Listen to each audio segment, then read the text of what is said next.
ઓખા મંડળના વસઈ વિસ્તારમાં પ્રસ્તાવિત એરપોર્ટ માટે ચાલી રહેલ જમીન સંપાદન પ્રક્રિયા સામે ખેડૂતોના ગંભીર વાદા બાબત આવેદનપત્ર આપવા દરેક ખેડૂત મોટી સંખ્યામાં એકત્ર થઈને જય જવાન જય કિસાન અને ખેડૂત એકતા જિંદાબાદ ના ઘોષ સાથે દ્વારકા રબારી ગેટથી પ્રાંત અધિકારી ઓફિસે પહોંચ્યા હતા અને પ્રાંત અધિકારીને આવેદનપત્ર આપ્યું હતું અને તારીખ 19ના જે પ્રાથમિક સર્વે કરવામાં આવ્યું હતું તે સર્વેમાં ઘણા બધા ખોટા મુદ્દાઓ લખવામાં આવેલ છે। પ્રાંત અધિકારીને ખેડૂતો દ્વારા જાણ કરવામાં આવી હતી। સાથે એ પણ કહ્યું હતું કે સરકારશ્રી દ્વારા ન્યાય મળે તો અમે હાઈકોર્ટમાં અપીલ કરીને લડત કરીશું અને આખા ઓખા મંડળના ખેડૂતો તેમજ 39 ગ્રામ પંચાયતના સરપંચો સાથે મળીને ગાંધી ચિંધ્યા માર્ગે ચાલીને આંદોલન શરૂ કરવામાં આવશે, ખેડૂતોએ આમ કહ્યું હતું। રિપોર્ટર હોથીબા સુમણિયા।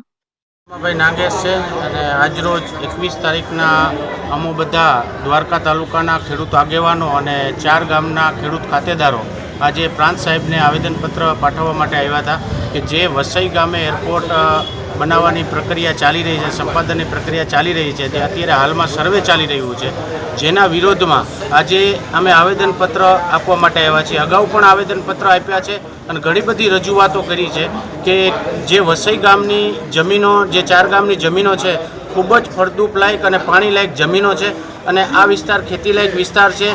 ગામને એમ કહેવાય કે આખા તાલુકાને ચારો પૂરો પાડે છે, શાકભાજી પૂરી પાડે છે, એવી ખેતી લાયક જમીન, ફળદ્રુપ જમીન બચી જાય અને એરપોર્ટ અન્ય જગ્યાએ સ્થળાંતર કરવામાં આવે એવી વારંવાર ખેડૂતો દ્વારા માંગ કરવામાં આવી રહી છે।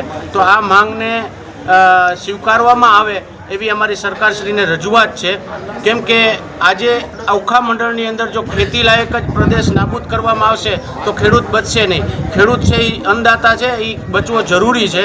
એટલા માટે આજરોજ અમે આવેદનપત્ર આપ્યું છે અને અમને આશા છે કે સરકાર આ વાત સાંભળશે અને અમારી રજૂઆત સાંભળી અને આ અન્ય સ્થળ ઉપર ખસેડશે એવી અમારી એમની પાસે માંગ છે। એ માંગ સ્વીકારવામાં આવશે એવી અમને આશા છે। તમારી માગણી અગર સ્વીકારવામાં નહીં આવે તો આગળના તમે શું રણનીતિ છે ને શું પગલાં લેશો?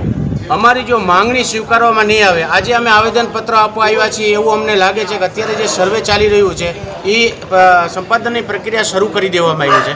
તો હવે અમારી પાસે લડત અમે આવેદનપત્રો અને આ બધું કરીને આપી છે, પણ હવે અમે ના છૂટકે અમારે હાઈકોર્ટના દરવાજા ખખડાવવા પડશે અને ત્યાં ન્યાયની માંગ કરવી પડશે અને ખેડૂતો, આખા દ્વારકા તાલુકાના ખેડૂતો આગેવાનો અને ખેડૂત સમાજ એક સાથે લડવા તૈયાર છે અને આ માંગ અમારી ગમે એમ કરીને અમે પૂરી કરવા માટે અમારી તમામ લડતની તૈયારી છે અને અમે એક સાથે, એકતા સાથે લડવાના છીએ, જે અમે સરકારશ્રીને જણાવવા માગીએ છીએ। જેઠાબા માણેક, આજે અમે આવેદનપત્ર પ્રાંત સાહેબને આપવા આવ્યા હતા।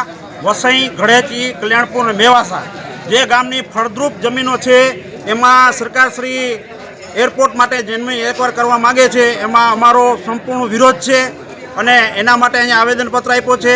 એ ગામના જમીનોમાં પુષ્કળ પ્રમાણમાં ખેતીના પાકો થાય છે, શાકભાજી થાય છે, ચરો થાય છે, તો એ જમીન સરકારશ્રી એકવાર ન કરવી જોઈએ। વિકાસ કરવું જ હોય તો ઓખા મંડળમાં બંજર જમીનો બીજી આવેલી છે ઘણી, એ જગ્યાએ આ એરપોર્ટને તકલીફ કરવામાં આવે એના માટે અમે આજ રોજ આવેદનપત્ર આપેલ છે। તો વરજંગભા, તમે જે આવેદનપત્ર આપ્યું, હા, તો એના વિશે હજી તમને જો કાંઈ આમાં જવાબ નહીં મળે તો તમે શું કરશો? અમે એની પહેલાં પણ એક આવેદનપત્ર આપ્યો હતો, બીજી વાર આજે આપ્યું છે, છતાં સરકાર કાંઈ પણ એમાં નિર્ણય નહીં લે તો અમે હાઈકોર્ટમાં પણ જાશું અને આખા ઓખા મંડળના ખેડૂતો, 39 ગ્રામ પંચાયતના સરપંચો, ખેડૂતો સાથે મળી અને સરકારશ્રીનો ગાંધી ચિંધ્યા માર્ગે શાંતિપૂર્ણ રીતે એનો વિરોધ કરશું। જય હિન્દ, જય ભારત। જય હિન્દ, જય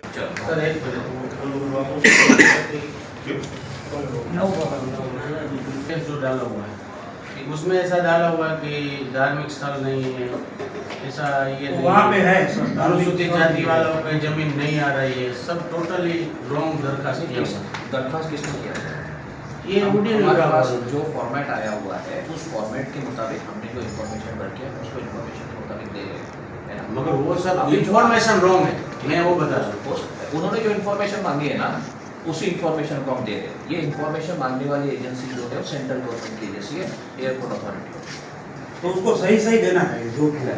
तो आप सोच रहे हो कि वो इन्फॉर्मेशन उनके पास जाएगी और जमीन संपादन हो जाएगा, ऐसे कुछ नहीं। मैं जैसे आपको पहले भी कहा है, भौगोलिक कार्य अभ्यास को आपकी तरफ से आवेदन देने खेडूत का सबका कहना क्या है सर कि फळद्रुप जमीन है वहाँ जो जो जगह है वही ये हाईलाइट किया हुआ है ना, वो सब ये मैं समझ गया। इसके अंदर है ना काफी चीजें टेक्निकल है जो आपको और मुझे पता भी नहीं है। जब एयरपोर्ट अथॉरिटी जब उसको मानती है